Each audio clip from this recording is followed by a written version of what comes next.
एक छोटे से गांव में पंडित हरिदास अपने बेटे अर्जुन के साथ रहते थे।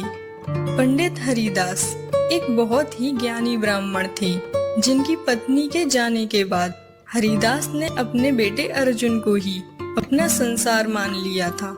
बेटा अर्जुन, मैंने सोचा है कि अब मैं सारी विद्याएं और कलाएं, हस्तरेखा, भाग्य रेखा, सारी विद्याएं तुम्हें अपने जीते जी सिखा दूं। अब मेरी जिंदगी का कोई भी भरोसा नहीं है। ऐसा मत कहिए पिताजी, आपके सिवा मेरा है ही कौन। ठीक है बेटा, कल से मैं अपने काम से लौटने के बाद तुम्हें शिक्षा देना प्रारंभ करूंगा। जी ठीक है पिताजी।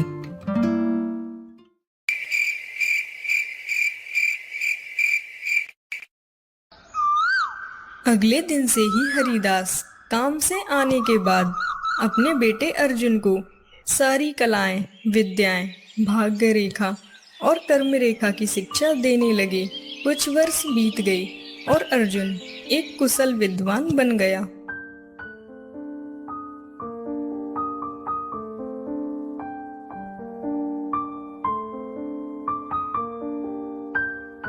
बेटा, मुझे तुम पर बहुत गर्व है। तुमने सारी विद्याएं, कलाएं कुछ ही वर्षों में और अच्छे से सीख ली है। अब तुम ज्ञानी विद्वान बन चुके हो। पिताजी, मैं आपका इसके लिए बहुत आभारी रहूंगा। आपने माँ के जाने के बाद मेरे कारण काफी कुछ त्यागा है। बेटा, यह तो मेरा फर्ज था।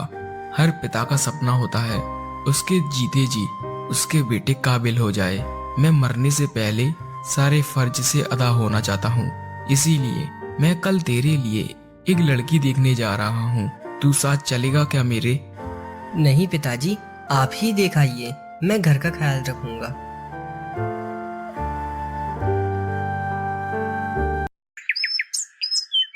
अच्छा बेटा, मैं जा रहा हूँ, अपना ख्याल रखना।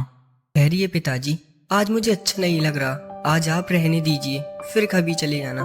तू चिंता मत कर, मैं जल्दी ही वापस आ जाऊंगा। हरिदास अपने बेटे की बात न मानकर खुश होकर अपने बेटे के लिए रिश्ता देखने जाने लगता है।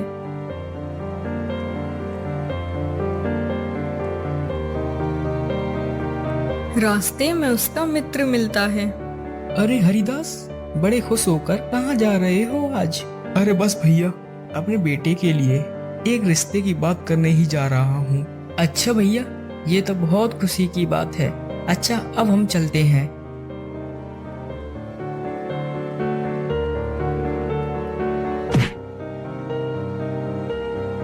अरे राकेश, जल्दी जाओ, मेरे बेटे को बुलाकर लाओ।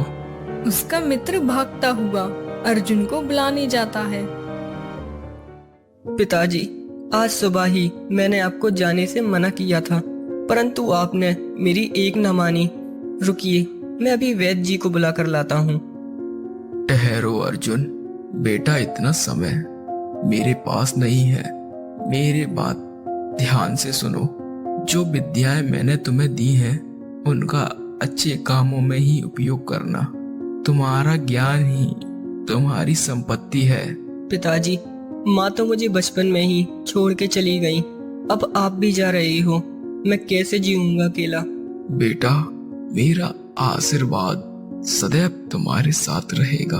अपना ख्याल रखना। जिसके बाद पंडित हरिदास अंतिम सांस लेते हैं और उनकी मृत्यु हो जाती है।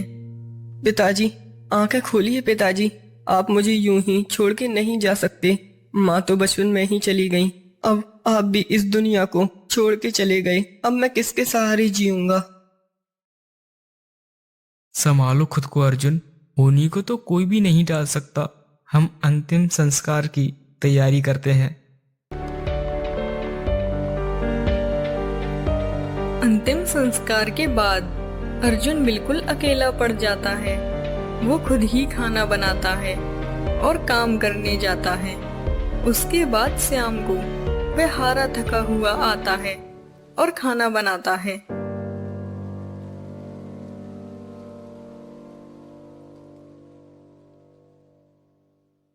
सरपंच जी, काफी दिनों से अर्जुन बड़ा ही परेशान सा रहता है। हमें उसके लिए कुछ करना होगा।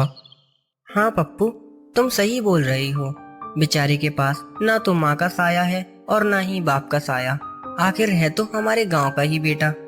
सरपंच जी, मैंने सोचा है हम सभी गांव वाले मिलकर उसके किसी ब्राह्मण परिवार में विवाह करा दिया जाए, जिससे बेचारा हरा ताका आने के बाद कम से कम भोजन तो बना बनाया मिलेगा। ठीक है, तो तुम उसके पास जाकर पूछो वो विवाह करना भी चाहता है या नहीं। अरे अर्जुन बिटवा, हम तुम्हारी मदद करना चाहते हैं, तुम्हारा विवाह कराकर। आखिर तुम भी तो हमारे ही गांव के बेटे हो, और वैसे भी तुम्हारे पिता के हमारे ऊपर कई एहसान हैं। क्या हम तुम्हारा विवाह कराने की बात करें? ठीक है चाचा जी, जैसा आपको ठीक लगे वैसा ही कीजिए। गांव वालों ने अर्जुन की स्थिति देखकर उसकी शादी एक योग्य ब्राह्मण लड़की से करवा दी, जिसका नाम संस्कृति था। वो न केवल सुंदर थी, बल्कि समझदार और संस्कारी भी थी। मैं आप लोगों का सदैव आभारी रहूंगा, क्योंकि आप लोगों ने मेरी जिंदगी की नई शुरुआत की है। मैं आप सभी गांव वालों का एहसान कभी नहीं भूलूंगा। अरे कोई बात नहीं बिटवा, तुम तो हमारे बेटे जैसे हो। अर्जुन, आज से तुम अपनी घर गृहस्थी ही संभालो। माँ, पिताजी, आप जिस भी जगह हो हमें आशीर्वाद दीजिए, क्योंकि मैं आज अपनी जिंदगी का नया अध्याय शुरू करने जा रहा हूँ। पिताजी, आपकी दी हुई विद्याओं का मैं अच्छे कामों में उपयोग करूँ और अपनी जिंदगी को सार्थक बनाऊं। हम दोनों को आशीर्वाद दीजिए। वह शादी के बाद दोनों खुशी खुशी रहने लगी। संस्कृति अब सारे घर का काम संभाल लेती है और अर्जुन बाहर पंडिताई करता है। दोनों खुशी थे, परंतु एक दिन उनके घर एक संतान का जन्म होने वाला था।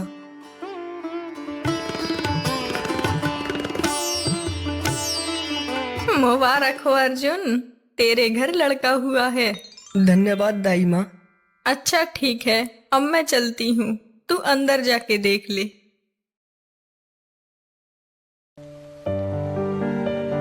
अर्जुन बच्चे के पास जाता है और उसे सफेद कपड़े में उठा लेता है।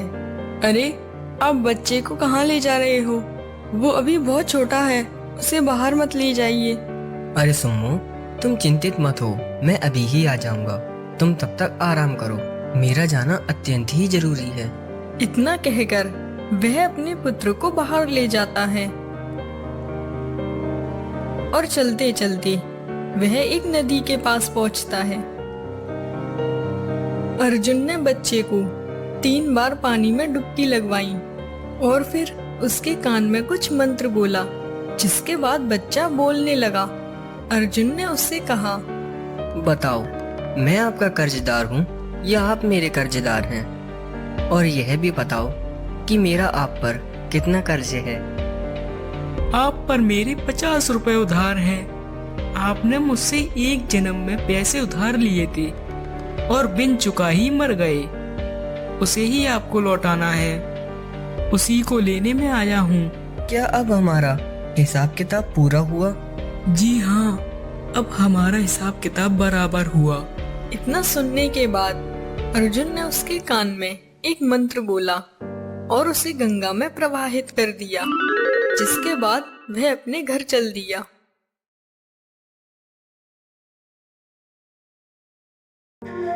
सुनिए, आप हमारा पुत्र साथ लेकर गए थे और अब आप खाली हाथ आए हो। हमारा पुत्र कहाँ है?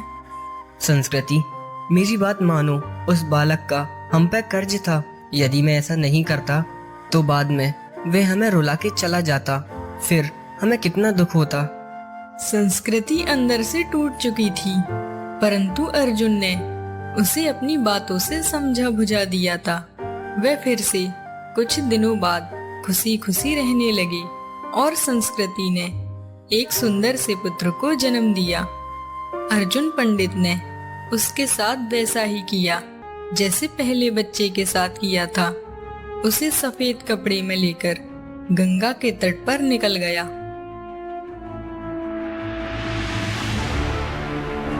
अर्जुन ने फिर उसे गंगा में 3 डुबकी लगवाई और फिर उसके कान में कुछ बोला।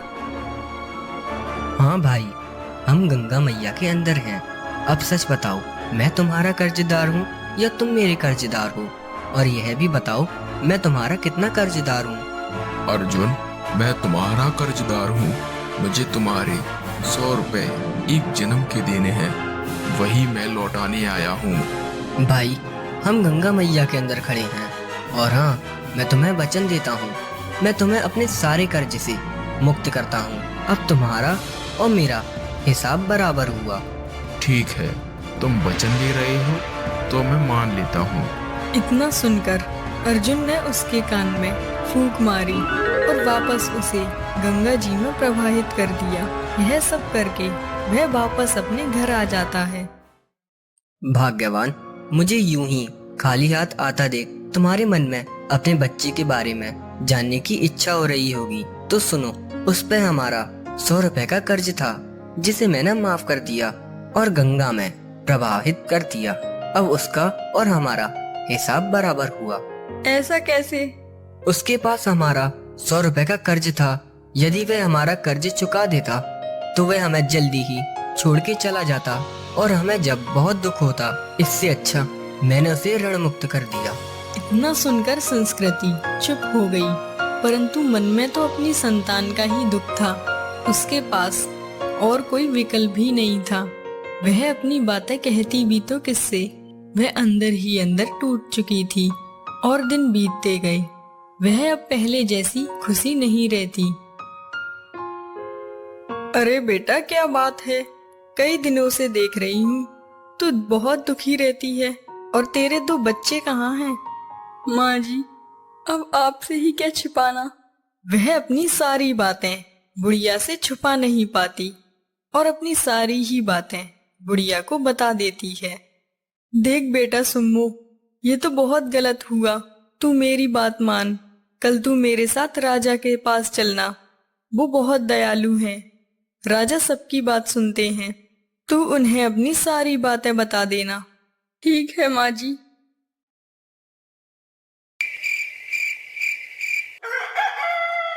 अगले दिन अर्जुन अपने काम पर चला गया और उसके जाने के बाद ही बुढ़िया उसके घर आती है। वह दोनों राजा के पास पहुंचती हैं और राजा को अपनी सारी बातें बता देती हैं। फिर राजा ने बुढ़िया से कहा, हम ये जिम्मेदारी तुम्हें देते हैं। आगे जब इसे बच्चे होने वाले हो तो तुम हमें सूचना जरूर देना और संस्कृति तुम भी हमें बताना नहीं भूलना। तुम इस बुढ़िया के हाथी हमें संदेशा भिजवा देना। आगे का हम सब देख लेंगे। राजा की बात सुनकर वह उम्मीद के साथ अपने घर चली जाती हैं। बेटा, अब तू चिंता मत कर। जब तू बच्चे को जन्म देने वाली होगी तो मैं राजा को खबर पहुंचा दूंगी। वह तो अपने बच्चों के लिए बहुत ही दुखी रहने लगी, परंतु अर्जुन को थोड़ा भी दुख नहीं था। वह जो भी कर रहा था अपने भविष्य को सोचकर कर रहा था। अर्जुन अपनी पत्नी का अच्छे से ख्याल रखने लगा और वह सारे गम भूलने लगी। कुछ दिन बाद उसकी पत्नी माँ बनने वाली होती है। सुनिए, आप माँ जी को मेरे पास छोड़कर दाई जी को बुला लाइए। अर्जुन बुढ़िया से कहकर दाई के घर बुलाने जाता है।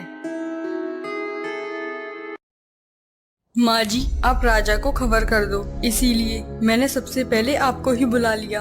बुढ़िया जल्दी जल्दी जाती है और राजा को सारी बात बता देती है और राजा अपना भेष बदलकर उसके घर आता है। बेटा अर्जुन, तेरे पुत्र हुआ है। अर्जुन अंदर गया और एक साफ कपड़े में बच्चे को ले जाने लगा और राजा भी उसके पीछे पीछे जाने लगा।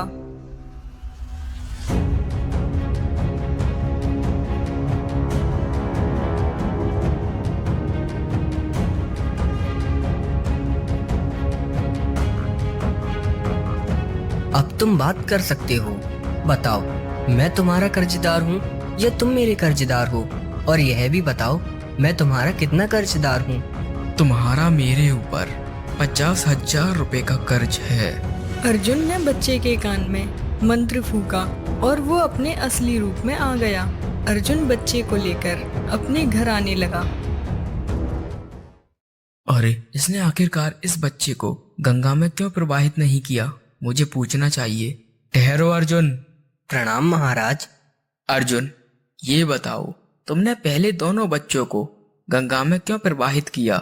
महाराज, आप तो अच्छी तरीके से जानते हैं, एक पंडित को पंडिताई में क्या मिलता है। किसी ने सवाना दे दिया तो किसी ने अनाज दे दिया, जिससे केवल घर का खर्चा चलता था। पैसे को जोड़ना तो दूर की बात है। पहला बालक जो अपना पैसा लेने आया था।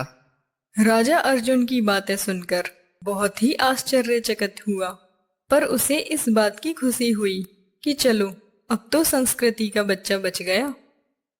अर्जुन बच्चे को लेकर घर चला जाता है। संस्कृति, ये लो हमारा बच्चा, ये हमारे साथ पूरी जिंदगी काट देगा और अपने ही हाथों से हमारा अंतिम संस्कार करेगा। मैं बहुत खुश हूँ, कम से कम हमारा बच्चा सही सलामत घर पर तो आ गया। कल हम सामर्थ्य के अनुसार ब्राह्मणों को भोजन कराएंगे और स्वयं ही इसका नामकरण करेंगे। अगले दिन अर्जुन ने ब्राह्मणों को भोजन कराया।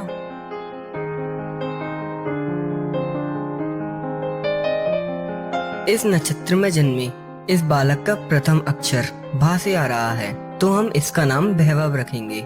इसकी कुंडली बहुत ही भाग्यशाली है, तो ये बहुत बुद्धिमान निकलेगा। बच्चे की रेखाएं प्रबल होने के कारण अर्जुन के अच्छे दिन शुरू हो गए। उसे पहले भरण पोषण के लिए मशक्कत करनी पड़ती, परंतु अब वह अच्छी पंडिताई करने लगा।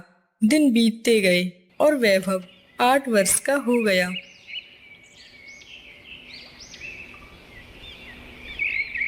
पिताजी पिताजी, मैं आज 8 वर्ष का हो गया हूँ। मुझे भी यही कलाएं विद्याएं सीखनी है। मैं भी आपका हाथ बटाना चाहता हूँ, मुझे भी यही सिखाइए ना। अरे बेटा, इनके लिए तुम अभी बहुत छोटे हो। अभी तुम्हारी उम्र ही क्या है? खेलो, खाओ और पढ़ो। इनके लिए तो जिंदगी पड़ी है। नहीं पिताजी, मुझे ये सीखना ही है। आप जब तक मुझे नहीं सिखाओगे तब तक मैं खाना नहीं खाऊंगा पिताजी। ठीक है वैभव, मैं कल से ही काम से लौटने के बाद तुम्हें 1 घंटा ज्योतिषी सिखाया करूंगा।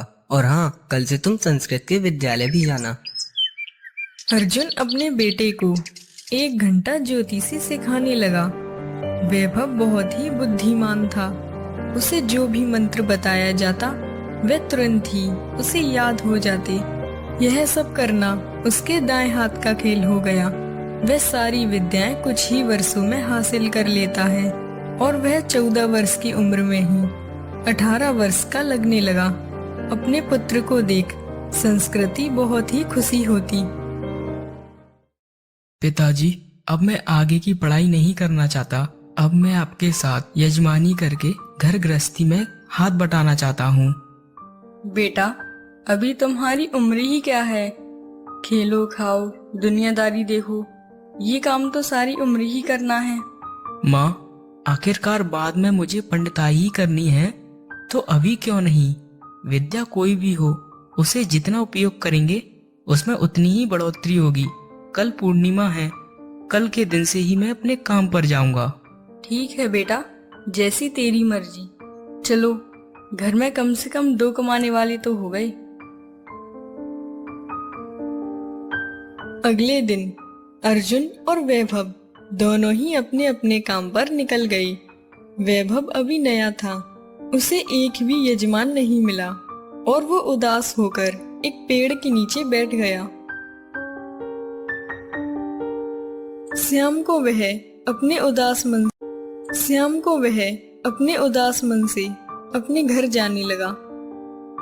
उसने देखा कि एक घर के बाहर एक स्त्री रो रही होती है।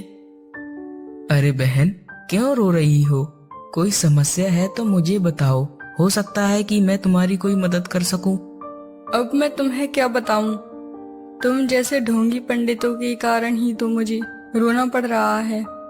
तुम जैसे कितने आते हैं और मुझे ठग कर चले जाते हैं। बहन, मैं कोई ढोंगी बोंगी पंडित नहीं हूँ। मैं यहीं पास ही में रामनगर में रहता हूँ। तुम्हें रोता हुआ देख मेरे मन में सवाल आया, क्यों ना तुम्हारी समस्या सुनी जाए। हो सकता है कि मैं तुम्हारी कुछ मदद कर सकूं।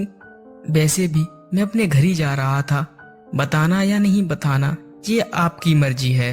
अगर तुम बहन बोल रहे हो तो सुनो, मेरे पति को शहर जाए हुए 4 वर्ष बीत गए हैं। अभी तक ना वो लौटे हैं, ना ही उनकी कोई खबर आई है। वो स्वस्थ हैं भी या नहीं, और पता नहीं कब लौटेंगे। मैंने कई पंडितों से पूछा, परंतु वह सब मुझे ठग कर चले जाते हैं। बहन, मैं अपनी विद्या के अनुसार बता रहा हूँ कि आपके पति बिल्कुल स्वस्थ हैं और आज रात्रि को 12 बजे आपके पति घर आएंगे। आप सच बोल रहे हैं ना? आपने मुझे बहन बोला है। वैसे मैं किसी पे यकीन नहीं करती, क्योंकि मेरे साथ ऐसे बहुत बार ठगी हो चुकी है। हाँ बहन, आपके पति आज रात्रि को 12 बजे आएंगे और वह पैदल नहीं आएंगे, वो घोड़े पर बैठकर आएंगे और साथ में बहुत सारा धन लेकर आएंगे। यदि आप सच बोल रहे हैं तो मैं आपको वचन देती हूँ, मेरे पति जितना भी धन लाएंगे उससे आधा धन मैं आपके घर भिजवा दूंगी दक्षिणा के रूप में। ठीक है, जैसी तुम्हारी मर्जी। अच्छा, अब मैं चलता हूँ। अपने घर का पता तो बताते जाइए। मैं यहीं पास के रामनगर मोहल्ले में रहता हूँ और मेरा नाम वैभव है। मेरे पिता का नाम अर्जुन है। जिसके बाद वह अपने घर चला जाता है। पहला दिन है और बोनी भी नहीं हुई है, एक हुई है वो भी उधार। अब मैं घर जाकर माँ को क्या कहूँगा? अरे बेटा, तुझे आज देर कैसे हो गई? तेरे पिताजी तो कब के आ गए। मुझे लगता है आज तू ज्यादा धन कमा कर लाया है। चल मुंह हाथ धो ले, मैं खाना लगा देती हूँ। बेटा, आज तेरा पहला दिन कैसा रहा? अरे माँ, अब मैं आपको क्या बताऊं? जैसे तैसे मुझे एक यजमान मिला और उसने भी मेरे पैसे उधार कर दिए। बेटा, मैं तो तुझसे पहले ही कह रही थी, अभी तेरे खेलने कूदने के दिन है। वैसे भी तेरे पिताजी तो कमा ही रहे हैं ना, तो यूं ही दिन भर भूखा प्यासा घूमता रहा। क्या भरोसा वो तेरी दक्षिणा देने आएगा भी कि नहीं। चल भोजन कर ले। कहीं उस पंडित ने झूठ तो नहीं कहा? हो सकता है 12 बजे आकर वो चोरी करके चला जाए।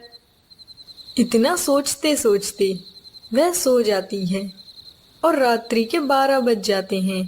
तभी दरवाजा बजने की आवाज आती है। कौन हो? इतनी रात गए आए हो, सुबह आना। अरे भाग्यवान, मैं तुम्हारा पति हूँ, शिव मूर्ति। दरवाजा खोलो। अच्छा, आप आ गए। आप समय तो बताइए, अभी कितने बज रहे हैं? अरे भाग्यवान, अभी रात के 12 बज रहे हैं। और आप किस पर सवार होकर आए हैं? अरे इतनी रात गए मैं किस पे आऊंगा? घोड़े पर बैठकर आया हूँ। अब दरवाजा भी खोलो। सुनिए, आप घर में घुसने से पहले रामनगर में रहने वाले अर्जुन पंडित को जानते हो ना? हाँ भाग्यवान, वो हमारे पुराने कर्मकांडी पंडित हैं। तो आप जाइए, उन्हें जितना धन कमा कर लाए हैं उससे आधा देकर आना और उनसे कहना ये उनके बेटे वैभव की दक्षिणा है, मेरी पत्नी ने उधार की थी।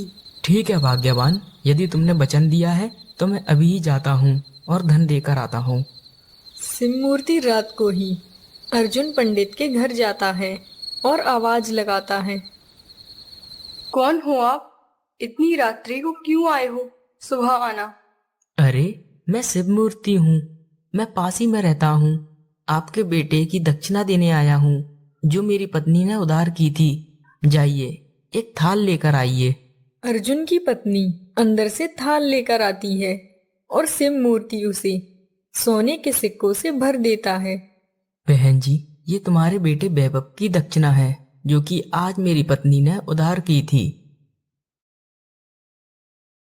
हे भगवान, इतना सारा धन मैंने अपने पूरे जीवन काल में नहीं देखा। जो इसके पिता इतने वर्षों तक नहीं कमा पाए, आज उसने एक ही दिन में कमा लिया।